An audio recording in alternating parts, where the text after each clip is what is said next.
Hello, viewers, and welcome to the Shunned Experience channel with me, Jordan Robertson. It's an absolute pleasure and honor to welcome Fifth, aka Cliff Henderson, who is an ex-Jehovah's Witness and also an ex-Bethelite. It's an absolute privilege and honor to get you onto the channel, Cliff. How are you doing? Doing really well, Jordan. Thanks a lot for extending the invitation. It's really nice to be on with you. No, it's an absolute privilege, and the pleasure is all mine. I stumbled across you firstly many years ago. I've seen you collaborate with Lloyd quite a lot on many things. But one of the main reasons I wanted to get you onto the channel was to sort of talk about your musical project you've got into, or your rapping project, which you've recently just started. It's taken off quite well. Perhaps if we can go back right to the start with that, then what was your inspiration and what was your motivation to get into rapping / music? Yeah, I've always enjoyed music in general. Just like growing up, it was always a big part of my life.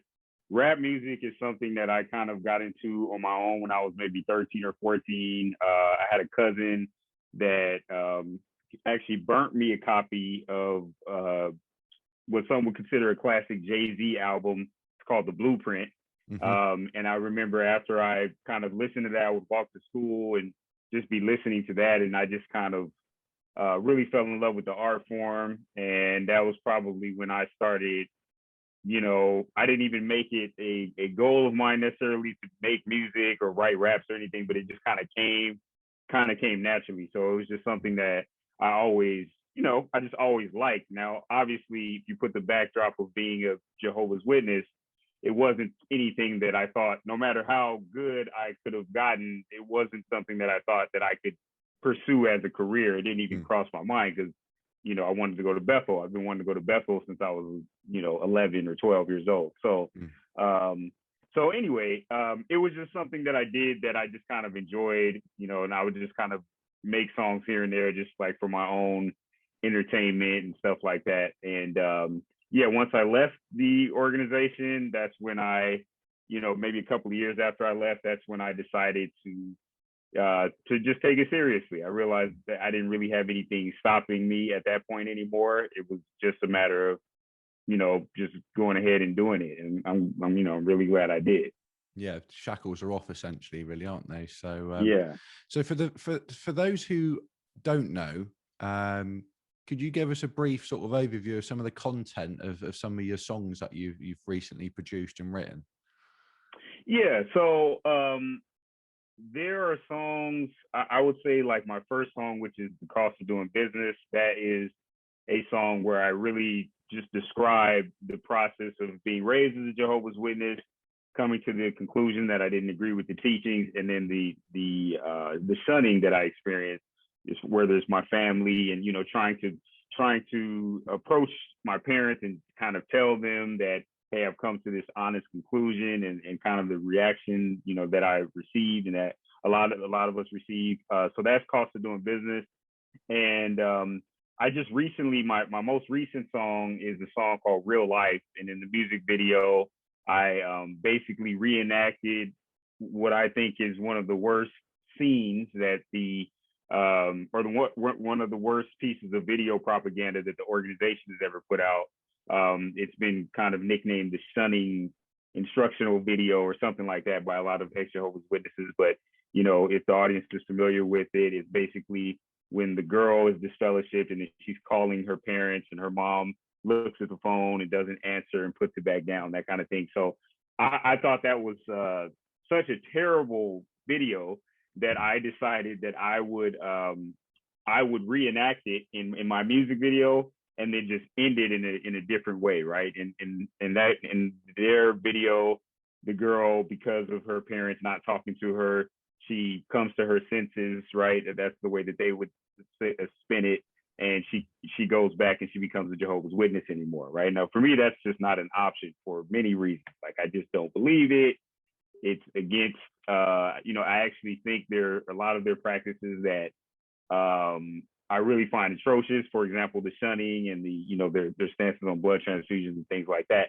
So I basically talk about in that song and in that music video, some of the steps that I've taken to heal from that without giving into the emotional blackmail and running back, into the organization. So anyway, the two songs that I'm highlighting, once again, Cost of Doing Business and Real Life, they talk about that. A lot of my other songs, they might have more subtle references to the Jehovah's Witness experience. Some of them may not have any, but because that is my backstory, more than likely, especially if you are a former Jehovah's Witness, there'll be things that I will say that may not be super obvious for everybody, but if you have that experience, you'll be like, oh, okay, I know what he means when he says this, or I know what he means when he says that. So, but yeah, I try to make it something that everybody can enjoy.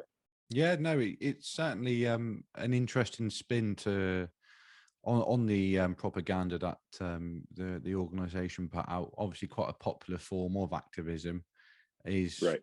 Like ourselves setting up a YouTube channel, but it's nice to see people who've got a musical talent and using it for personal gain for yourself, because you're expanding your musical talents to the general population, but also you're providing what many people could find as comfort, because not everyone might necessarily be appealed to listening to myself or other activists, whereas if you can put some headphones in and get lost in a bit of music, but then have a deeper understanding of the lyrics in terms of, like you said, with the shunning, I think it's quite beneficial and helpful for people who are starting that journey of waking up, and also those who are being shunned themselves. So if you could give us sort of a brief overview of your backstory, that as sort of essentially what's led you to where you are today, in terms of getting into activism, but also then developing it further, getting into the rapping. What was your backstory as a child in the organization? Yeah, so I was raised into a family of Jehovah's Witnesses.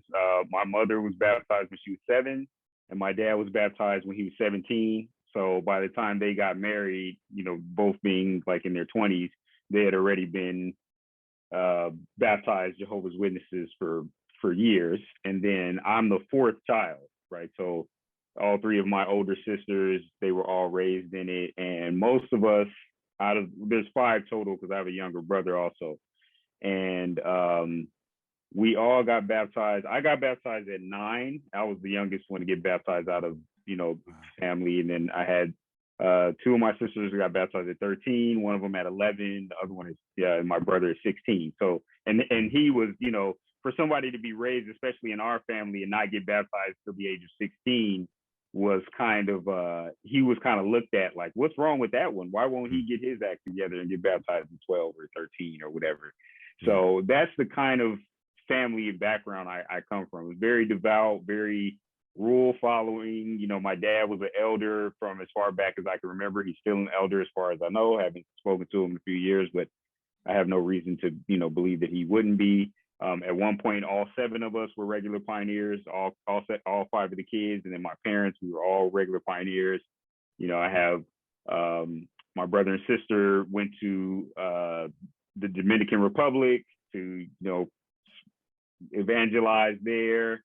So anyway, that's kind of what I come from. Generations steeped in this thing. So yeah, just following on upon that, very devout, very spiritual family, and quite, I hope you don't mind me saying this, but quite shocking to get baptized at the age of 9. I mean, I got baptized at the age of 12, but I've never actually sort of met anyone who's got baptized in younger than that. But yeah, it doesn't surprise me, because it's such a common theme worldwide among Jehovah's Witnesses, especially born-ins. Like, I'm a born-in myself. My brother got baptized at the age of 12. But just sort of touching on that point you made about your older brother, you said he got baptized at 16. It's that's also a common theme amongst born-ins. The later you leave it in life, you are kind of frowned upon a little bit in the congregation, aren't you? So it's quite funny that if you're if you're born and raised as a Jehovah's Witness, you have this huge expectation to commit and get baptized at a relatively young age. So you got baptized at the age of 9. Mm-hmm. Where did you sort of develop in the organization then to get where you were, to managing to get to Bethel? What was your sort of leading up? Did you go to public school, or were you home educated, or? Yeah, so I went to public school. I would say when I first did kind of my big, I don't even really know what to call it, but I'll just say that when I was 15, I started going to the Spanish meetings. So like once a week, I would go to the Spanish meeting with this family that I met. I went to school with this guy. He was in one of my math classes. Found out he was a witness because, you know, as a witness trying to follow the rules, you're not really supposed to establish close relationships with people who aren't witnesses in school. So when I met this guy that was a witness, I was like, oh, cool. Like, this is somebody I can hang out with. You know, he's in a different congregation, different language. And like sometimes I would just be over. One time I was just over his house and they were about to go to the meeting. And I was like, I've never seen a meeting in another language. Like, it was just kind of random. And I just went. And, you know, I think I really just like the linguistic aspect of it. Because I was kind of learning Spanish in school a little bit. I didn't speak it very well at the time. But once I was able to kind of match up what I was learning in school with, you know, the meetings and the Bible and stuff, it was just kind of a cool, like, exercise, you know, intellectual exercise, and kind of maybe like a knack that I have for it naturally, you know, to kind of soak it up. So anyway, I moved to the Spanish congregation when I was 17. And then at 18, I became a ministerial servant and a regular pioneer. And then at 19, I went to Walk Hill, Bethel. And then, let's see, at I think when I was like 25, well, I was at Bethel for like a year and a half. And then I came back home. And then at like around 25 or so, I moved to the Portuguese congregation. So I ended up the last 3 years as a Jehovah's Witness, I was in a Portuguese speaking congregation. I got pretty fluent in Portuguese as well.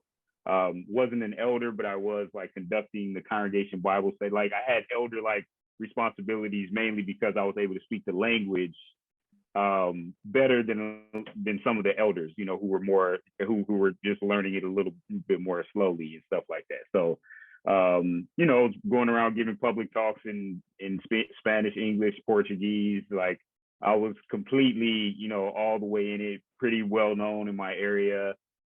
Even went out to a couple of other places and countries and stuff. And, you know, so, you know, I was definitely well known, like individually and my family as well.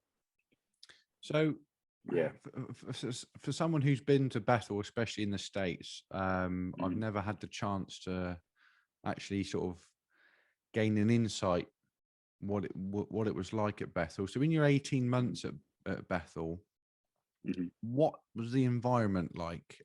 Was it a sort of a very heavily policed environment, very strict environment?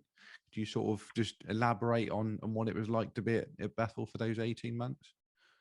Yeah, you know, to be honest, I usually say, especially as a Jehovah's Witness, I will reflect favorably on my time at Bethel. And, you know, in that context, I would say I enjoyed it. There were a lot of things that, you know, I met people from all over the country, even people from all over the world. When people would come and tour and stuff like that, you know, I got to hang out with, you know, people who were very devoted to the religion, but at the same time, like, knew how to have fun, obviously within the confines of what you were able to do, you know. And, you know, I found that cool. It was you know, if I had to be a Jehovah's Witness, it was kind of for me, it was like a nice way to do it, you know, kind of like in a dorm, kind of college, like some people would describe it as, just because you're around all these young guys and stuff like that.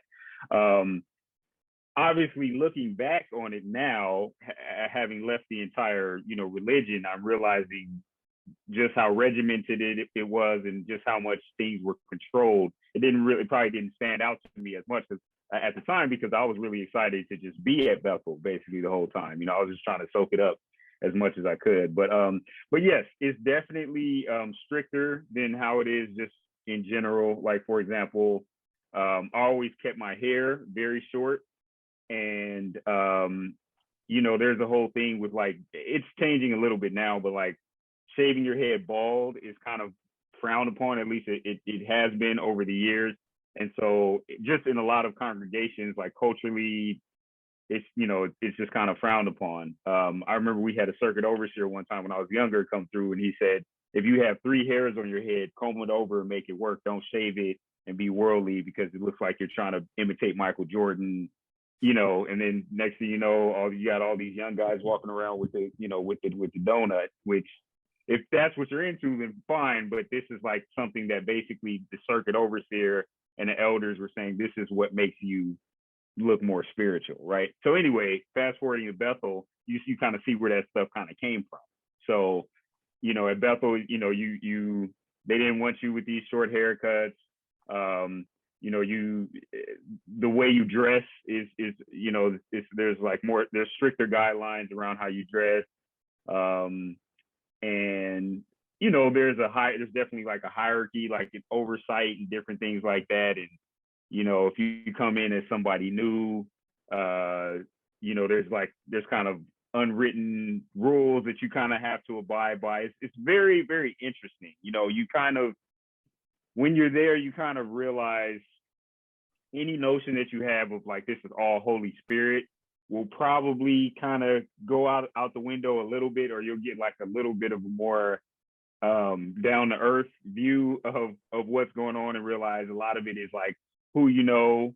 People are pulling favors for one another. You know, when somebody says, "Oh, Jehovah bless me," probably not. That guy that you know, he probably called his neighbor and he got you into this office job at Bethel or whatever. You know, it's stuff like that happens all the time. So, but yeah, I mean, it was an interesting experience within the witness context. So, there's a couple of questions.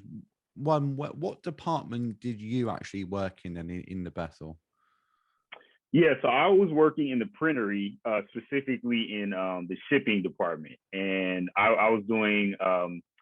So basically, you know how those videos back in the day where you see people popping those boxes open really fast and that whole thing.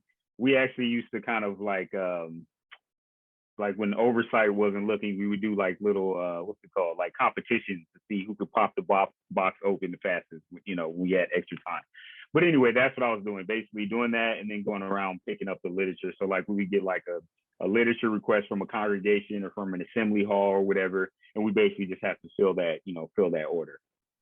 So that's what I worked in. Right before I left, I was getting trained on like materials handling, which is like forklift operation, warehouse, you know, operation, picking up pallets and stuff like that. They had sent me down to Brooklyn to get some training on that, and then, you know, I ended up leaving before I really, you know, got into that position. But that's basically what I did. So would you say that there's a standard for those in Bethel to adhere to, and then a different standard for the rank and file? And then on top of that, would you say that the governing body, shall we say, view Bethelites more highly or more in a lofted position than the rank and file Jehovah's Witnesses, you know, around the world? Do you think there's a different standard there? Yeah, I would say that's true. I would say most of the stuff that you hear, like most of the stuff that you get in magazines, or, you know, when you see how people are dressed in magazines or whatever, that's kind of maybe a soft suggestion from the governing body or whoever, that this is how we kind of want you to dress. I would say at Bethel is where it's kind of like, all right, it's more than a suggestion. You know, it's a little bit, there's more of a sense of urgency placed on it, because the idea is, if you're there on tour, you have to kind of look like what the magazine, like if you're on the tour route, let's say, you kind of have to look like what the magazines are portraying, even if I'm in just casual clothes, right? So no logos on the shirts and stuff, you know, just these regular t-shirts or the button up or the polo or whatever. You know, the haircuts, they kind of want a certain way. Obviously, no facial hair, cream slacks, or no beard, I should say. Yeah. You know, mustaches are okay for some reason. But yeah, so I would say it's just a little bit a stricter implementation of probably the same guidelines that they give for everybody. Yeah, yeah. So it's very heavily policed by the sounds of it. And I remember Yeah. when Lloyd brought his rebuttal out to Pillowgate. Did you, obviously that's come after you've left Bethel, but Yeah. did you have any sort of induction videos of that nature when you went to Bethel? So it just wasn't as much videos back then. There wasn't as many videos, period, back then, even for the organization. Right now, everything has become video heavy. The dramas, they don't even do really in person anymore. I think they record them in They're Patterson, all pre-recorded and then, now. Yeah.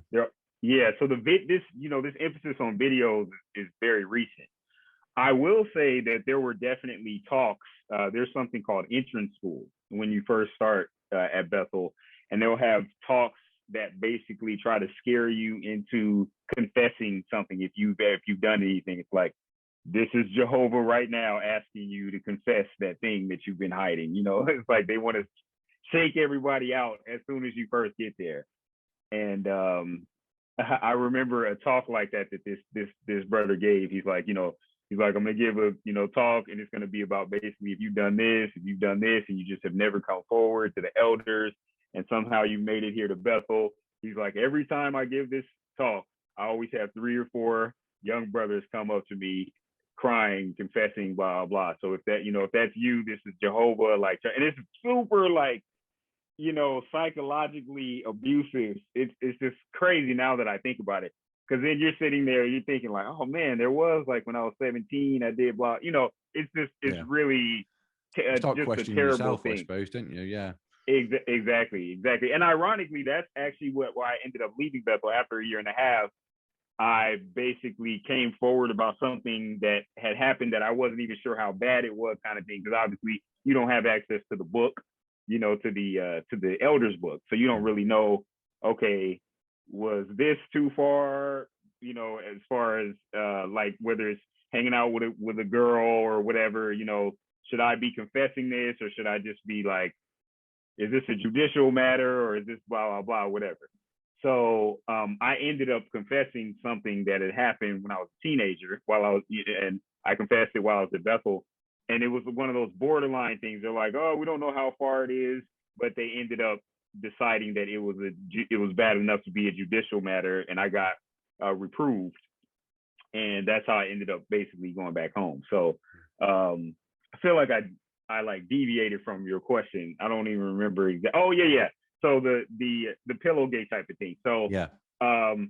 So again, they that type of rhetoric, or the type of emphasis on sex and sexual desires and stuff is definitely at the forefront, and probably has always been, for years.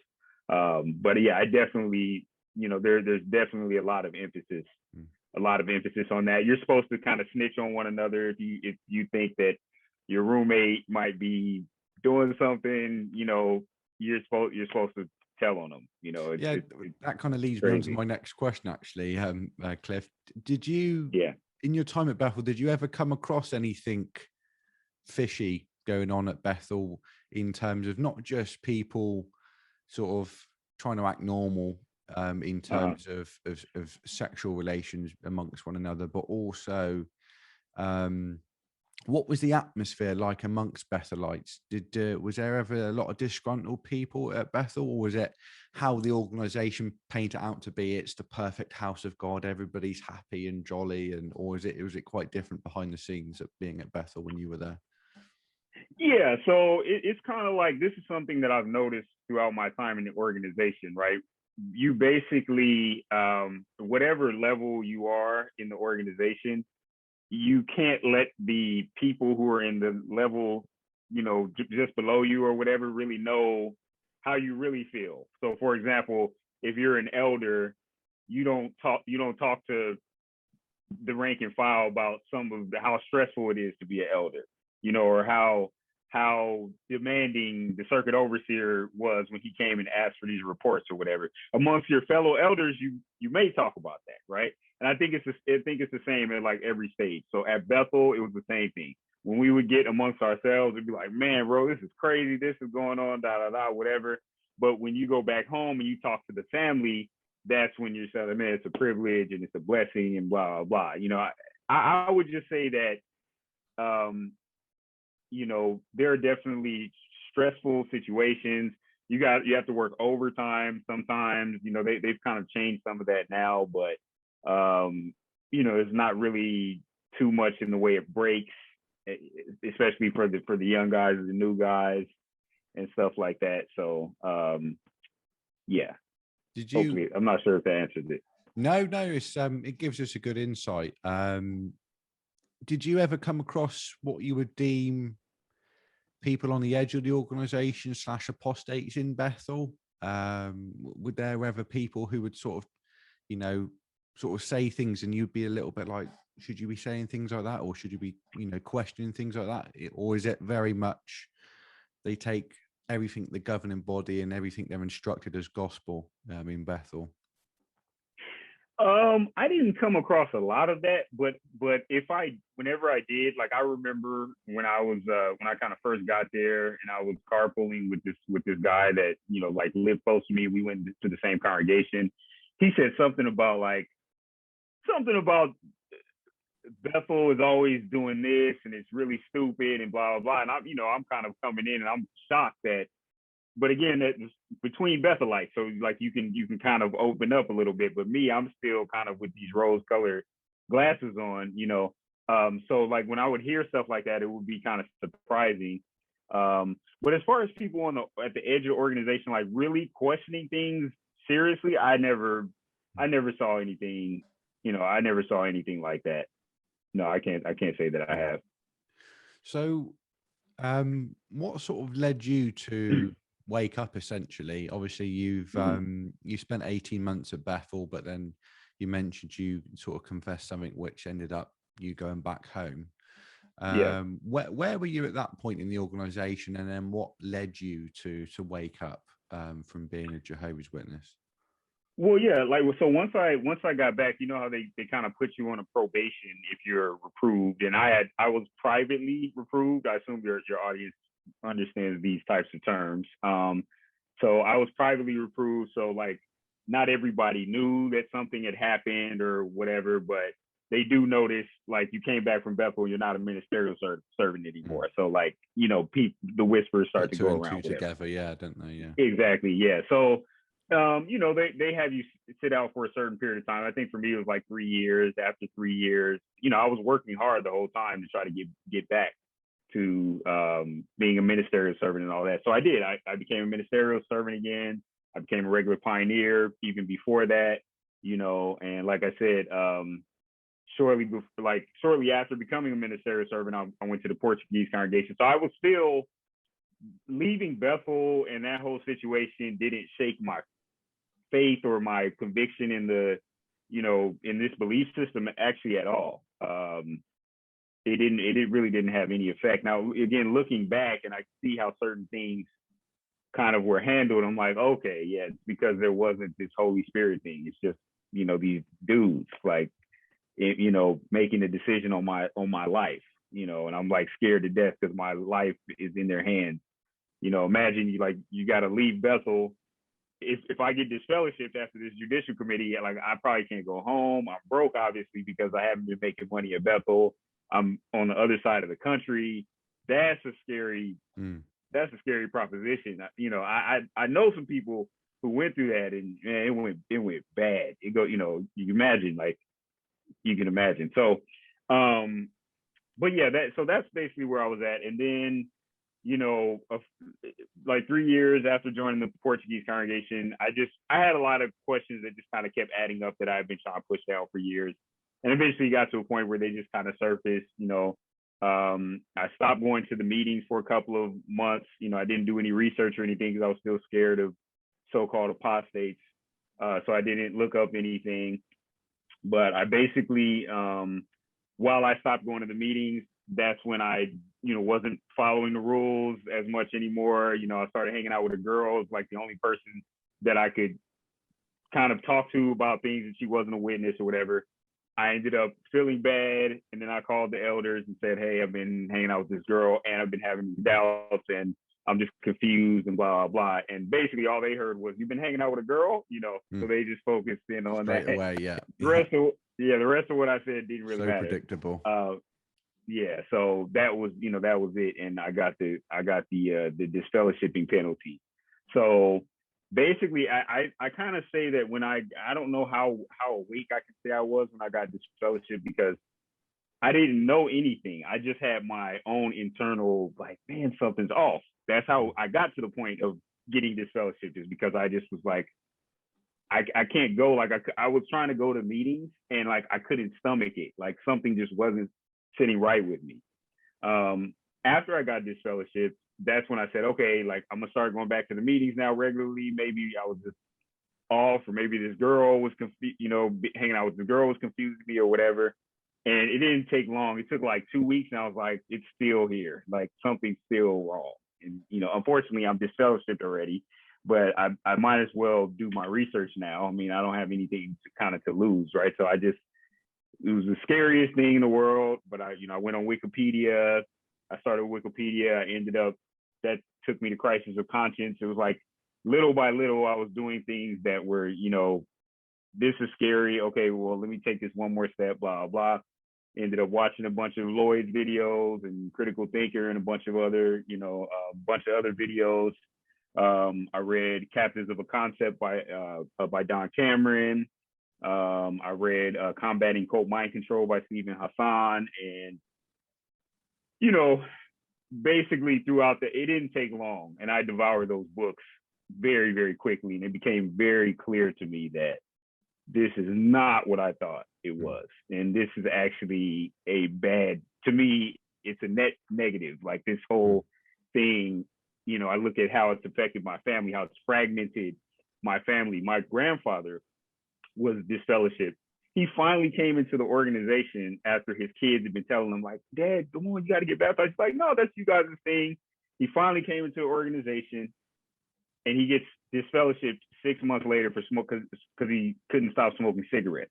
So now, all these years, his family's been able to talk to him before he got baptized. He gets baptized, gets disfellowshipped in 6 months, and then there's no more relationship.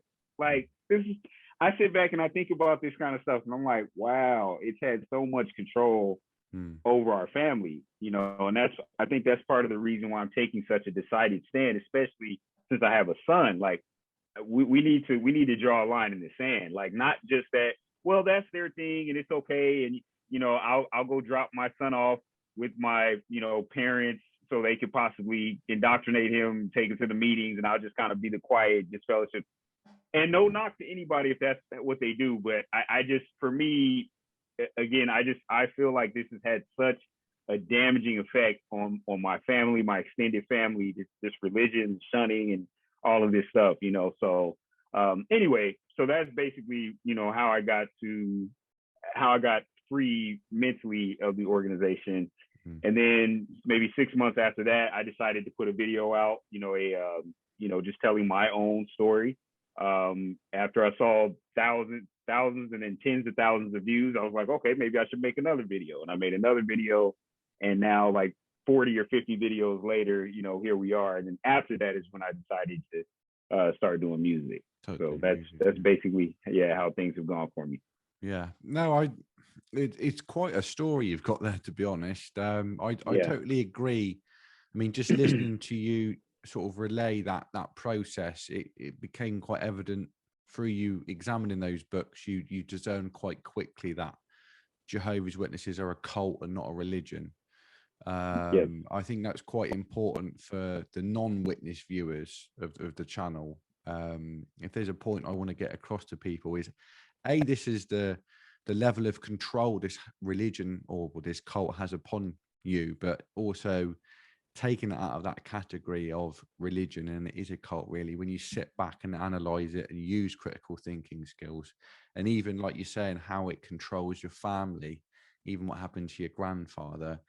And then you sort of say the process you've got to with your son as well, and the level of contact you want them to have with his grandparents. It's not okay, really, what it does to your family. I think years ago, people used to let it slide so much. But I think for me personally, amongst other policies that I don't agree with, like, you know, the blood issues had a personal impact in my family, but the shunning issue is totally disgraceful. And it's just about raising awareness. And, you know, that's why I think, like, your music, touching on that, is going to be a massive hit with, you know, ex-witnesses, but also those who are trying to wake up as well. But Right. yeah, it's just hard to put your finger on it, really, the level of control and how many families have been destroyed because of this procedure. Even though I've been raised in it, you've been raised in it, hearing you relay your story back, nothing surprises me, but it's still shocking at the same time, to really just to hear, you know, where people get from A to B in that process of waking up. So sort of mentioning on what you by putting that first video out, and obviously you said it was quite a big hit. What would you say inspired you to keep going with that? What was your sort of goal when you set the channel up? Was it just to put one video out, or did you think, actually, no, this is done quite well, I want to sort of educate people and use it as a support network? You're talking about the activism videos, Yeah. or the So yeah, if we music videos? could start with the activism, and then we'll get up to present day with your rapping. Sure. So I basically just started looking at the responses, and I realized why my story or style resonated with people.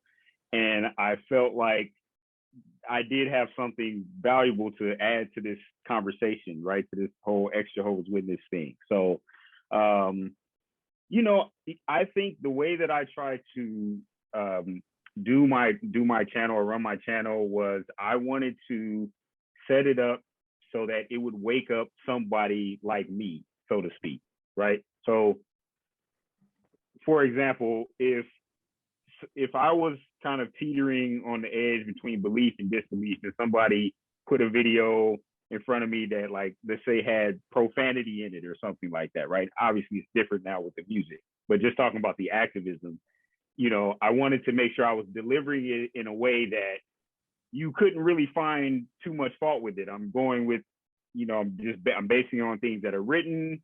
I'm not giving a whole lot of anecdotal stuff. I mean, I'm telling my experience. I'm letting people kind of come on and tell their experience, but even their experiences harmonize with the guidelines of the, you know, religion, right? So it's not like, oh, that was just his one particular crazy story. It's like, no, this is what happened with him and his family.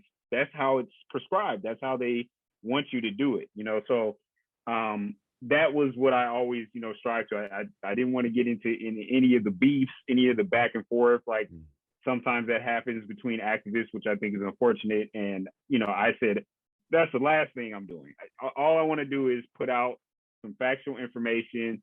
You know, I want to expose some of this stuff that, you know, I went over some things in the Shepherding the Flock of God book. I wanted to kind of put that on people's radar. Like, there is a book. This is like being accused of a crime, and only the people who are accusing you know the rules of how this court is run. You don't know, and you're not allowed to go to a law library and get the book. You know, there's things like that I wanted to, you know, really expose. And thankfully, you know, based on the comments and messages that I've gotten over the years, you know, that content really resonated with people. I think one other thing that was important is I told my story once on my channel. I told my story, well, I told it in multiple languages, right? But mainly the main information is in English. And I told it just that one time. And then basically after that, every other video for the most part is me interviewing someone else, letting them come on and tell their story. So people could kind of see, like, you know, this person is a different race. This person comes from a different part of the country. This person comes from a different country. And we all went through a lot of the same stuff. So what's wrong with this picture? You know, and I think the more people are able to kind of see that, the more they are able to, the closer they are to being able to become free, I think. Yeah, no, it's it's a very good point you make. Actually, it's as emotional as it is for all ex-JWs who do manage to make it onto YouTube. I do agree with you. It's very important not to come across too emotional. You don't want to come on and rant. You want to educate people essentially, and also, Right.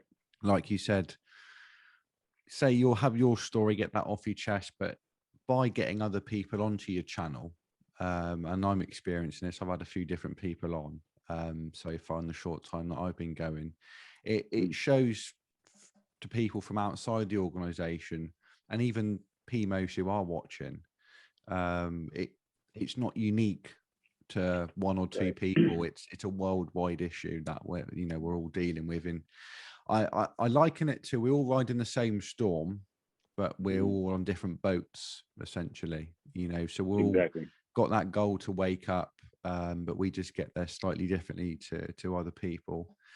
So you've done your activism for a few years, I take it, and then for me, I've followed Lloyd for quite a few years. I've followed Lloyd for 75% of the time he's been on YouTube. So I have seen you on his channel a few times, and I mean, you just touched on it.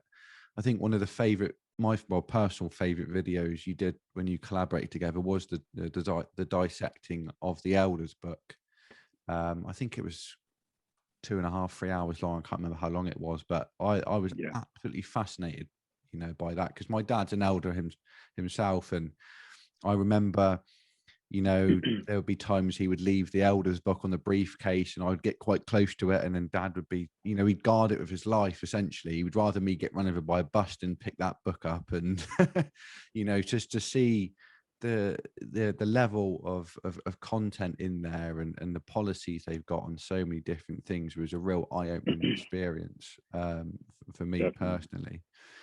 But where would you, just as a side note, where would you say, or what would you say the future of the organization is going to look like post COVID-19? Obviously, they've been hit with some restrictions in terms of not being able to do the ministry or congregate in person at the Kingdom Hall. Sort of two questions. Do you think that will be reinstated, the ministry and the meeting arrangement like it was? And B, after that, what would you say the membership figures are going to look like, say, in the next 10 to 20 years? That's a good question. I guess I've been a little bit more removed as of late, from like elders letters and some of the happenings within the organization, since I've been a little bit more focused on the music. But I would say, so let's say just specifically dealing with COVID, I know where I am in California, the governor just recently basically opened everything up, right? So masks you most likely in most places don't have to wear a mask unless like that particular business asks you to, that kind of thing. So I would expect them to want to get back into the Kingdom Halls, because I would imagine that having people on their computer too long is a little bit dangerous, right? Because, the idea that somebody's going to be on a Zoom meeting and then say, what, I've always wondered about this, and I'm at home, like in my boxers by myself, like, in front of the computer. Let me just look into whatever it is, right? And I don't know. That's just a theory. I don't have any proof that that's necessarily happening, but it kind of takes that control element away slightly, doesn't it? By having no fellowship and just sitting behind a screen for X amount of time. Exactly. Yeah. So I would think that they're going to want to push people towards that. They got to kind of be careful, because they don't want a lawsuit if somebody gets sick or whatever. So that, they word their letters very carefully.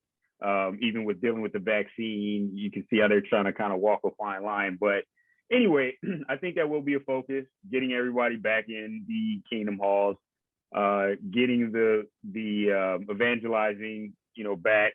Obviously, even before COVID, the door-to-door thing was kind of dwindling. I felt like even when I was a witness, tail end of when I was a witness as a regular pioneer, I spent more time standing at a cart than going and actually knocking on people's doors, right? So I think that is kind of becoming less of a focus, of the organization. They just do the standing. If you think about it, you could just stand there, people see you, you kind of feel like you're doing something, probably not having anybody come up and accept anything, whatever. But what I will say is, at this point, it's almost hard to not run into information that's negative about the organization, right? Even if you're at one of those carts, somebody might come up to you just to tell you something bad. That happened to me when I was standing at the cart. I actually think I'm probably on YouTube somewhere as a Jehovah's Witness, because I think, looking back, I think the guy was probably recording me, when he came up and said, "Hey, did you know about 1975 and blah, blah, blah?" And, I'm just trying to deflect and give these answers or whatever. I think I would say in the next 10 years, right now the organization is depending mainly on children, for their membership. They're not knocking on people's doors. They're not getting people out and about, really. Like, it's just not really happening. So you're depending on this generation of people who have the internet on their phone, from the time that they're 8 or 9, they have a phone at 8 or 9, and like, they're not gonna go online. I'm just kind of thinking, I don't know that this organization is built to really survive, really thrive where we are in human society, with access to information and stuff like that. So yeah, I expect the numbers to go down. I also expect them to not really report the numbers as much anymore, or to just kind of spin it and say if the numbers are going down, it just shows that, Satan is weeding, or Jehovah's weeding people out. They'll always have some way to excuse for it everything. Yeah. For everything, right? But yeah, I expect it to decrease. Even if I just think about it myself, right? I think about someone like me. Nobody would have ever thought that I would have left the organization. Since I've left, I've had former Bethelite friends who have said, "Hey man, we were talking bad about you when we heard that you left, but now I figured it out and I'm sorry." And now, I've gotten that call several times. Unfortunately, no family members, but definitely like a lot of friends. Some people that I was really close with have, called me up and said, "Hey, I'm kind of on the down low with it. I'm not talking about it openly because I don't want to end up like you and losing my family," which I completely don't blame anybody for. This is not a great situation to be in. But yeah, the amount of calls that I get from that just kind of makes me think that I don't think it can thrive for very much longer. I think it's probably on its way down. Yeah. Yeah. It kind of answers my next question, actually, because I was going to ask you, being an ex-Bethelite yourself, have you come across many people in your situation who have ended up waking up and reaching out to you? Yeah. So like I said, there have been a few, and some of them were Bethelites that I had a relationship with. Some of them were just people who kind of knew of me at Bethel, and then they heard that this guy went out in a blaze of apostasy kind of thing. So they've heard, they've heard my name or whatever, and I've definitely had some people reach out and either kind of, ask me like, "Man, what do you do?" Ask me for advice. And thankfully, because of everything that I've gone through, I could tell them like, "Hey man, I kind of made this mistake." Like, for example, if you start having questions, don't call the elders about a sin that you committed. Like, work out those questions first. You'll get marked straight away. Yeah. Yeah, exactly. So like little things like that. But yeah, and that's been a really nice thing to see, to realize that, there are people who, if I wasn't on YouTube, they may not have ever clicked on a video because they wouldn't have seen someone they knew. So for some people, that's what did it for them. There's a lot of activists who have said something similar, right? They recognize like, "Oh, this is the guy that used to be on the assembly parts." Like, okay, because everybody else could be lying and making up their background, right? But this guy, I was actually there with him. Grabs your interest, I remember this guy. Exactly. Yeah. So, that's why I think it's so important for us to like put our information out there, even if or put our stories out there, because even if you don't think you have the most glamorous story, or whatever word you want to use, right? You don't have the most interesting story. There may be somebody that recognizes you, and you literally may save that person's life. And I'm not exaggerating on that. You know, people, when they deal with this, as we very well know, some people kill, you know, some people try to commit suicide. Some people, you know, it's a very devastating situation to be in, having just lost everybody. So, you know, it's worth it if you're in a position to do it. I definitely think it's worth it to put your story out there. Yeah, no, I totally agree. It's been sort of nearly 2 years for me to pluck the courage up to get onto YouTube, because you know, for me it was a few things in terms of how much time I was able to commit to it, being in a relationship outside of the truth. But now that that's not a thing, I've got so much spare time. But the main thing for me was, it was bad enough having the disfellowshipped tag, but then going to the apostate tag, it's like, you know, you're the worst, or the low of the low, you know, in terms of where you are. And with the way the organization works and how quickly people gossip, it wouldn't take long for my family to find out that I'm on YouTube, and they're aware now anyway. But that was probably the main reason why it took me so long just to pluck the courage up, just to, because there's no going back really. That's true. From activism. And you know, I viewed it as a therapy for myself. I don't know what it's like for you. That was what I was going to ask you next, actually, about your activism, but also your music. For me personally, I've been out nearly 4 years this year, and I would say since I've started the channel up, this is probably the best I've ever felt, in terms of having to deal with the shunning and, you know, the waking up from the indoctrination side of things. Would you say that your activism and also your rapping, would you view that as a therapy in itself? Like, what's your life like since you've been out, and what's your family life like, if you don't mind me asking, in terms of, you know, how heavily shunned are you compared, because some people are soft shunned, other people are more heavily shunned. I know you disfellowship, but what's it like in your family currently, and what's it been like for the last few years since you've been out? Okay, so I'll deal with the family part first, and then maybe if you could remind me what the first part was, because I think I keyed in on that. Yeah, the therapy side of things. Do you the therapy? That's right. Like your activism as therapy, and the music as therapy? Yeah. So I'll deal with that one first then. So yes, absolutely. You know, I would always say that when I would do an activism video, I would take a huge emotional hit, right? Because I'm kind of reliving my story over and over, because there are so many elements of whoever it is that I'm interviewing that ring true, that were the same as something that I went through, you know, as I was coming out of this thing. So, you know, I had a love-hate relationship with it to a degree, but I would say it was a net positive. At the end of the day, it was very therapeutic, and it made me feel, I think one of the worst things that Watchtower or any of these types of cults do is they kind of you know, it's kind of they eliminate you, never to be heard from ever again, right? So anybody that I ever knew growing up that left the cult and then never came back, or if we heard that they were like against it, we just never heard from them again, right?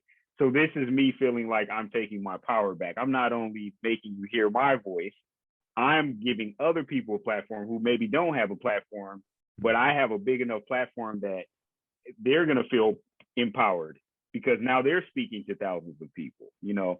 And I think that was something that just made me feel great. It didn't solve all the issues that I experienced because of, you know, dealing with the family estrangement and everything. But, you know, it was something that did make me feel like I was doing something positive, you know.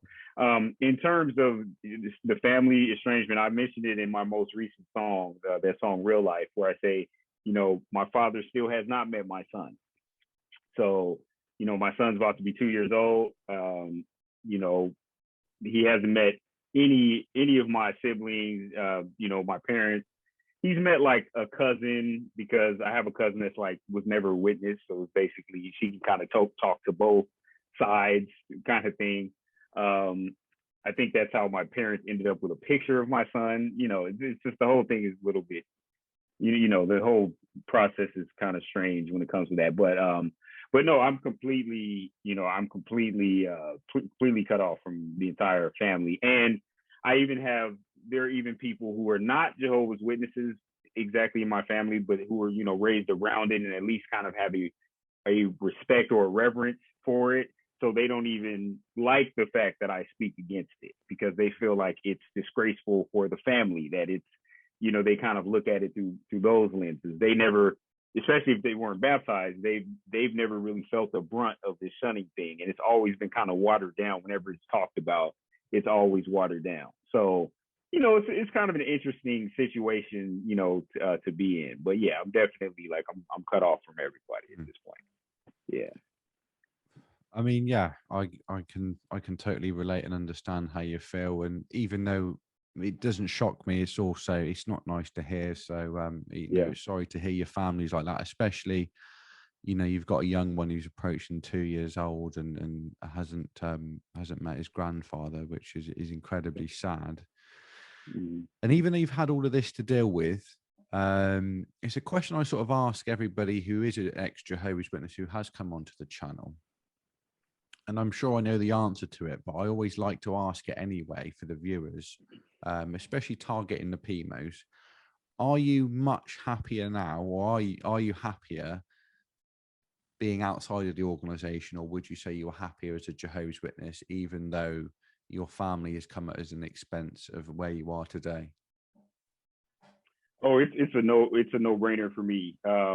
Definitely happier now. Now, obviously, I deal with, the destabilizing effect of not having your family or basically any evidence of my existence before the age of 28, basically, I say, because there's no friends, there's no people. When I meet somebody, I can't say like, oh, here's my brother, or this is somebody I grew up with. Like, they're all gone. And I'm going to try to explain to you why that's the situation, so I definitely deal with that.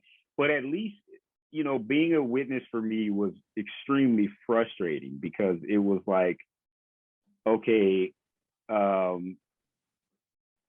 just so many things, like having to preach something that doesn't really completely make sense to you, or having to just accept these beliefs when there's problems with a lot of this theology, and it doesn't work. It doesn't work in my mind. And I'm like thinking the cognitive dissonance, and how that causes depression, and trying to make sense of inconsistencies or, changes in doctrine or, whatever it is. Like, why does God allow these certain things to happen, especially in his organization? Like, and you having to try to find some sort of justification, you having to always kind of explain things for God when you're looking, even, at least in my case, I'll look at the Bible without having to be a Jehovah's Witness and having to accept it. I'm reading this, I'm like, if this was a human, I would say this guy is a terrible person, Yeah. And it's like, I can just say that, and it's not it's fine. Like, I can be honest with myself and say, yeah, I think some of these things are morally, we talk about immorality. How about, a litany of things, that also that the Jehovah's Witnesses teach about how God is and all of that kind of stuff that really is a turnoff, putting it lightly. So it's definitely a freeing feeling to no longer have to be trying to go through those mental gymnastics and everything. So at 100%, I would say I'm happier being on this side. Yeah. It's doesn't surprise me to hear that, but it's always good to to hear it straight from your mouth, because again, it's another person who is on the other side of it. And even though we've got so much to deal with, we are happier. I think for me personally, it felt quite liberating to finally start the activism. But even prior to that, this August will be 4 years I've been disfellowshipped. And even for about 6 months, 8 months after that, I still wanted to initially believe it was the truth. But then after that, when I sort of saw the organization for what it is, I still wanted to believe in an intelligent designer, at least. And I used to, even 6 months after my disfellowship, and I used to rubbish things like evolution, but it's been a gradual process to educate myself, because you've got so much to undo. You've got to deal with the shunning. For me, I didn't have a career, so I had to find a career that I could actually depend on, because the cost of living is going up. And as a Jehovah's Witness, I just took up menial work like window cleaning, anything like that, just to get by. Where would you say your belief system is? Like, that's what I'm touching on with me personally. Are you an atheist, or agnostic, or do you still have a belief in God? I would say I'd probably fall under the agnostic category. There's a lot of things that I think I'm just learning as I kind of interact with different people in life and kind of hear some of their. I definitely am not religious and can't see myself ever being religious ever again. As far as just the concept of God or an intelligent designer or some sort of source or energy, I'm pretty open-minded to different ideas, and I'm not going to say like I have a concrete, answer for all of that, but definitely am not, not religious. Don't believe the Bible should be a moral compass or anything like that. Yeah. No, I totally agree with that, because just touching on what you mentioned about all the inaccuracies and the inconsistencies in the organization, but also the Bible. For me personally, for me, Jehovah or God has a split personality disorder, as far as I'm concerned, because if you read the graphic content in the Old Testament, generations of people were wiped out, children were wiped out, cattle and livestock was killed. And then you flip, into the Greek scriptures, or the New Testament as it's known, and it's all about preaching about love and treat other people how you'd like to be treated yourself. You can I think you can cherry pick anything really with the Bible, but like you said, if you took the name Jehovah away, and you sort of described, say, different accounts in the Bible, but you just added somebody's name to it, you would think that guy sounds like a psychopath, a narcissist, a bully, very jealous narcissist person. But you attach God to it, it always gets a free pass. And that's for me, that's, I think, an issue religion as a whole has got to deal with, but especially Jehovah's Witnesses. But then it goes back to, like you said, with the cognitive dissonance, really. Even you can give so much evidence, but they still believe. But it will be interesting to see where the organization and as a whole, where religion is in, say, 100 years. I think society will hopefully progress and keep on progressing. But going back to your sort of where you are today, then with the rapping and the musical side of things, what's your sort of goal with that? Where would you say like to be in 5-10 years time, with the musical side of things? Do you want to go really big with it? Yeah, I mean, it's kind of some of that I think is not even completely in my hands. It kind of a lot of it has to do with how certain songs are received, how big they get. I'm still learning different ways to do promotion, and like I'm working on a new album right now. The song that I just recently came out with, Real Life, is the first single off of the new album that I'm putting out. And so I'm still finalizing that. I have some features this time, which I'm pretty excited about. Collaborated with some artists that have pretty large fan bases and are pretty well known. And I'll be coming out with that shortly. So I'm just trying to put myself in position. I'm kind of winging a lot of this, and there's not really a blueprint. There's some people that will talk to you about some things you could do. Some people won't really give you the time of day. So you have to just for me, it's just putting the music out, trying to do my due diligence, trying to make something that's quality, trying to just be creative. I know people don't always want to have to think super hard when they're listening to music. So, sometimes even having something a little bit lighter that people could just work out to or whatever. Right. I'm learning a lot of different things, but yeah, like we'll see where it goes. As of right now, I have other sources of income, other things that I do for work. I mentioned I'm still a Spanish interpreter, as well. So I, obviously I do that, but it would be great if I could only do music at some point. So that's what I'm, hopefully that's what I'm working towards. Yeah, well, I hope it really works out for you in that regard, because Yeah. I'm a huge fan anyway. Your music's been the music itself is great, but obviously, in terms of being able to connect with the lyrics, I can totally relate. We're in the same position, so your music's great anyway. But the music, I think, in terms of the deeper meaning of it, will have a huge effect and amongst the ex-Jehovah's Witness community, and I'm sure you'll end up 5 or 10 years, even who knows. I think you're going to be in a good place with it, and I hope, like you said, you can do it full time. That would be great. I will leave links all below in the description to Fifth's music and his YouTube channel, so please check that out. But it's been really good to get you onto the channel, Cliff. It's great for me personally. Like I said, I've followed you and Lloyd for many years, so to be able to sit here and have a conversation with you, for me, it's been a dream come true, and to talk to you about your past and your music and give an opportunity just to promote that a little bit further has been terrific. So it's been really good to get you onto the channel, mate, and I hope and wish you all the success with the music.